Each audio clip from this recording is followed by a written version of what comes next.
The N64 is home to lots of games that we all know and love.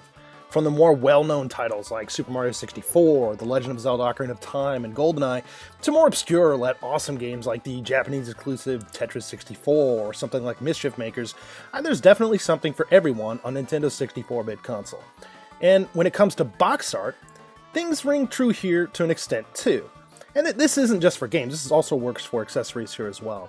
Now, some Japanese games and accessories have absolutely stunning box art, especially when compared to what was worked up for the Western releases. Some, while not exciting, are at the very least interesting, and today that's what we're going to take a look at.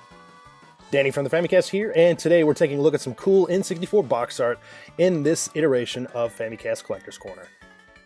I've got 5 things here to talk about today, so let's kick things off with number 5, the N64 Controller Pack. There was probably a need for one of these bad boys for at least one of the games in your collection. While it could sometimes be annoying to not be able to save progress directly to your cart, this somewhat cheap option was readily available. Now, the Japanese box art here is definitely more stylized and cool, in my opinion, and it kind of mirrors the look of the N64 console box here in Japan. For the US version, sure, it mirrors the North American box, but I'd say it's a little bit boring when you're actually comparing the two. Number 4, Pilot Wing 64.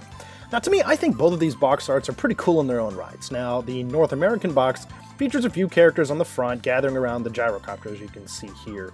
And the back follows the same templates of pretty much every other game that was released on the N64. So you got small screenshots with, a description of the game and some key points, all standard stuff. Now, the Japanese version, you can see, features all of the playable characters from the game, front and center on the front of the box against this nice blue backdrop with a hang glider flying overhead. Now, the back of the box shows some more key art, as well as some decent-sized shots of the vehicles that can be used in the game from the start. Well, while I think these are both cool, I like the fact that with Japanese boxes, it seems like publishers had a bit more freedom with what they can do when compared to the West. Number 3, Wave Race 64. Now, this is a bit of a weird one since there are actually 2 versions of Wave Race 64 that came out in Japan. Of course, the original release from 1996, and then a Rumble version, which was put out in the summer of 1997. Now, the original Japanese box art is pretty simple here, but it uses some pretty big 3D models on the cover, just kind of like right in front and center, as you can see. Now, the North American box puts all of the playable characters here, but it's considerably smaller. Now, the Rumble Pack version. This features more or less an identical package to what was actually found in the West, just kind of made to fit in the vertical box, as you can kind of see here. Now, the back of the box is absolutely gorgeous, though. I mean, it features some riders at sunset with the game descriptions carefully placed around them. This looks just freaking fantastic. I really love it. Number 2, Super Mario 64. Now, like Wave Race, there are actually 2 releases of Super Mario 64 in Japan. Of course, the standard game and a special Rumble-enabled version.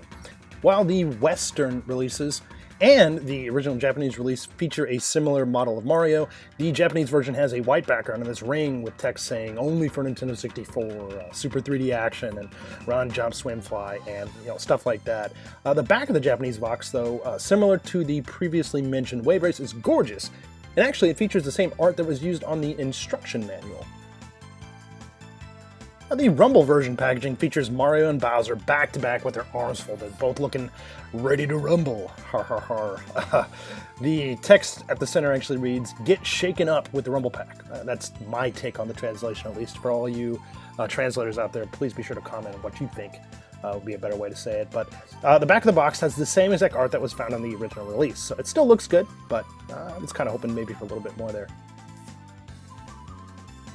Now, the best of all these 5 that we're showing here today has to be for The Legend of Zelda Ocarina of Time, coming in at number 1 in this little list here.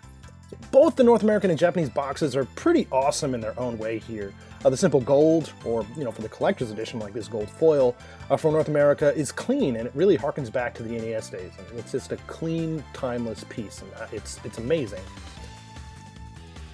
Now, the Japanese box art is truly a masterpiece, and one of my favorite, not only on the N64, but it might be one of the coolest pieces of gaming art of all time. The black and white look with the red logo and the Hylian shield really pop and just look gorgeous. This art was even kind of reused with the Japanese bonus disc release of Master Quest on the GameCube, added with a little bit of color here, but definitely still keeps the same motif. Definitely a classic look and definitely the coolest box art on the N64. So, what do you think? Do you have any favorites out of this list? Any other box art for the N64 that you really dig or think is pretty cool? Sound off in the comments below. As always, thanks for checking out this video. If you like what you see, please feel free to give us a like. If you're new to the channel, please feel free to subscribe. We've got tons of podcasts, video reviews, special videos, and a whole lot more.